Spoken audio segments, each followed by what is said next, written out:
क्या आपने कभी ये नोटिस किया है कि जो आपकी इंटरनेट स्पीड होती है वो काफ़ी ज़्यादा हाई रहती है आपके डाउनलोड स्पीड के कंपैरिजन में। फॉर एग्जांपल के तौर पे अगर आपके घर में वाईफाई है या फिर 5G सिम यूज़ करते हैं तो उस समय जो आपको स्पीड देखने को मिलती है वो काफ़ी ज़्यादा हाई रहती है। बट जब भी आप कोई फाइल डाउनलोड करते हैं तो उस समय स्पीड आपको काफ़ी ज़्यादा कम देखने को मिलती है। तो ऐसा क्यों होता है? क्या कंपनी ने आपके साथ कोई स्कैम किया है कि इसकी रियलिटी क्या है? तो आज की इस वीडियो में मैं आपको इंटरनेट स्पीड की रियलिटी बताने वाला हूँ कि इंटरनेट स्पीड हम लोग को इतना ज़्यादा हाई क्यों देखने को मिलता है। अपना इंटरनेट का स्पीड जानने के लिए आपको सिंपली गूगल में सर्च करना है स्पीड टेस्ट या नहीं तो इंटरनेट स्पीड टेस्ट। उसके बाद आपको यहाँ पे काफ़ी सारे ऑप्शंस देखने को मिलेंगे। आप किसी पर भी क्लिक करके अपना इंटरनेट का स्पीड जान सकते हैं। मैं यहाँ पे सबसे पहले वाला ऑप्शन पे क्लिक कर रहा हूँ, run speed test. Speed test complete होने के बाद आप यहाँ पे देख सकते हैं जो मुझे डाउनलोड स्पीड मिली है वो है 19.8 Mbps की, और जो अपलोड स्पीड मिली है वो है 15.2 Mbps की। यानी कि अगर मैं कोई भी फाइल को डाउनलोड करूँगा तो मुझे 20 Mbps की स्पीड देखने को मिलेगी। तो मैं यहाँ पे गूगल में से कुछ डाउनलोड करता हूँ। तो यहाँ पे मैं डाउनलोड करता हूँ काली लिनक्स का OS। यहाँ पे हम काली लिनक्स के ऑफिशियल साइट पर चले गए हैं। यहाँ पे डाउनलोड इंस्टॉलर इमेज, और यहाँ पे आप देख सकते हैं जो इसकी साइज़ है वो है 4 GB। यहाँ पे हमारा डाउनलोड स्टार्ट हो चुका है और यहाँ पे जो हमें स्पीड देखने को मिल रही है वहाँ पे देख सकते हैं वो 2.8 Mbps 3 Mbps की लगभग हम लोग को स्पीड देखने को मिल रही है। बट जो मुझे डाउनलोड की स्पीड थी वो तो मुझे 20 Mbps की यहाँ पे देखने को मिल रही थी। बट जब एक्चुअल में मैं कोई फाइल को डाउनलोड कर रहा हूँ तो वहाँ पे मुझे 2 से 3 Mbps की स्पीड देखने को मिल रही है। तो ऐसा क्यों हो रहा है? यहाँ पे आप देख सकते हैं जो कि लिखा हुआ है 19.8 Mbps। यहाँ पे आप देख सकते हैं जो M है वो कैपिटल में है और जो B है वो स्मॉल में है। इसी तरह आप डाउनलोड में भी देख सकते हैं और अपलोड में भी देख सकते हैं। दोनों में जो M है वो कैपिटल है और जो B है वो स्मॉल है। जैसे यहाँ पे आप डाउनलोड सेक्शन में आते हैं यहाँ पे देख सकते हैं जो M है वो कैपिटल है और जो B है वो भी कैपिटल में है। तो यहाँ पे आपको डिफरेंस देखने को मिल रही है कि जो MB है वो यहाँ पे दोनों कैपिटल में है। और जैसे आप इंटरनेट स्पीड अपना चेक करते हैं तो वहाँ पे जो MB रहता है उसमें M कैपिटल रहता है मगर B स्मॉल रहता है। और जैसे यहाँ पे देख रहे हैं कि यहाँ पे लगभग 200 MB का फाइल डाउनलोड हो चुका है और ये जो फाइल डाउनलोड हुआ है उसमें भी जो M और B है वो दोनों कैपिटल में है। यहाँ पे अभी आपके सामने एक चार्ट देखने को मिल रही होगी। यहाँ पे आप देख सकते हैं कि जो MB है उसका फुल फॉर्म होता है मेगाबाइट्स। MB का फुल फॉर्म होता है मेगाबाइट्स। यहाँ पे आप देख सकते हैं बीट्स जो कि सिंगल बाइनरी डिजिट का होता है और बाइट्स। यहाँ पे आप देख सकते हैं जो एक बाइट्स है वो लगभग आपका 8 बीट्स के बराबर है। तो अब हम जब अपना इंटरनेट स्पीड यहाँ पे देखते हैं कि मुझे 2.3 Mbps की स्पीड देखने को मिल रही है, बट यहाँ पे जो मुझे दिखाया गया था 19.8। यहाँ पे जैसे मैं टेस्ट अगेन पे क्लिक करता हूँ तो यहाँ पे आप देख सकते हैं यहाँ पे जो लिखा हुआ है वो लिखा हुआ है मेगा बीट्स पर सेकेंड, ना कि मेगा बाइट्स पर सेकेंड। तो यहाँ पे आप सिंपली इसका डिफरेंस देख सकते हैं। यहाँ पे मैं इस डाउनलोडिंग को पॉज पे करके रख देता हूँ ताकि मुझे पूरा इंटरनेट स्पीड देखने को यहाँ पे मिले। तो इसको फिर से रिट्राई करता हूँ।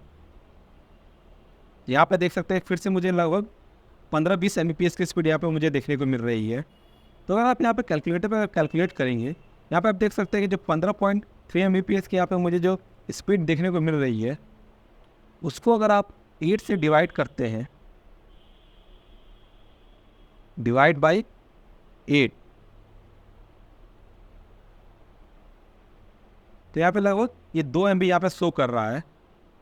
जो कि मुझे डाउनलोड करते समय भी जो मुझे स्पीड देखने को मिली थी वो भी लगभग 2 से 3 MB की स्पीड देखने को मिल रही थी। वो डिफरेंस आपको क्यों देखने को मिल रही थी ये अब आपको मालूम हो चुका है, क्योंकि वहाँ पे जो MB था उसका B स्मॉल था, जिसके कारण ये बाइट्स में नहीं शो कर रहा था, मेगा बाइट्स से नहीं मेगा बीट्स। और अभी के समय में आपने ज़रूर सुना होगा कि जो वाईफाई राउटर है वो आपको 1 Gbps की स्पीड प्रोवाइड कर रहे हैं। तो वहाँ पर भी जो आप चेक करेंगे कि जो GB है उसका जो B रहता है वो B स्मॉल में रहेगा। तो यहाँ पे अगर हम लोग कैलकुलेट करते हैं तो यहाँ पे 1 GB का लगभग होता है 1024 मेगा बाइट्स।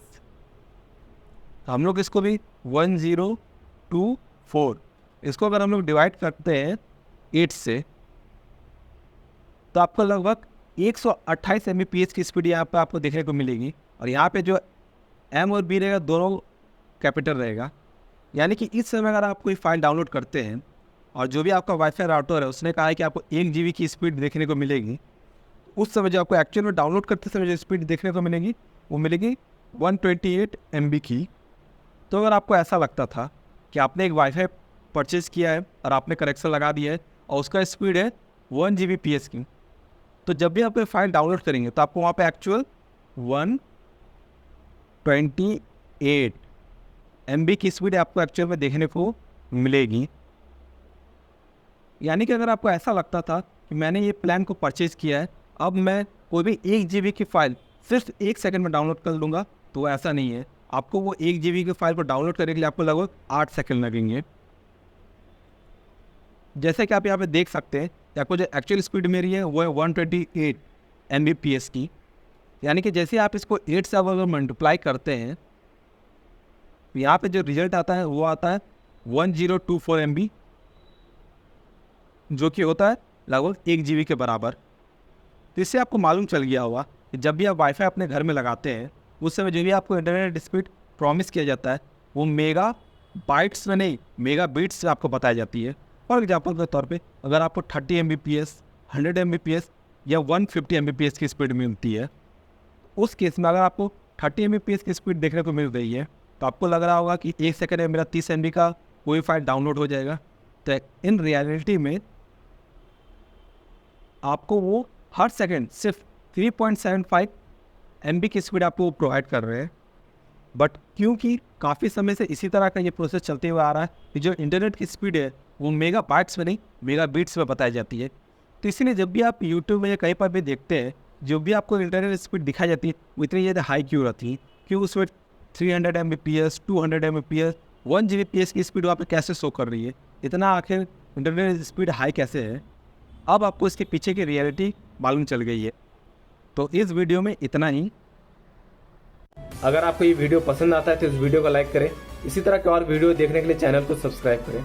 अगर आपको मोबाइल, लैपटॉप, पीसी इन सब से रिलेटेड कोई भी प्रॉब्लम आ रही है, इन सब से रिलेटेड कोई भी आपको जानकारी चाहिए तो आप कमेंट करके पूछ सकते हैं। मैं आपको या तो कमेंट करके बता दूंगा, नहीं तो उससे रिलेटेड एक वीडियो बना के दे दूंगा। अंत तक देखने के लिए धन्यवाद।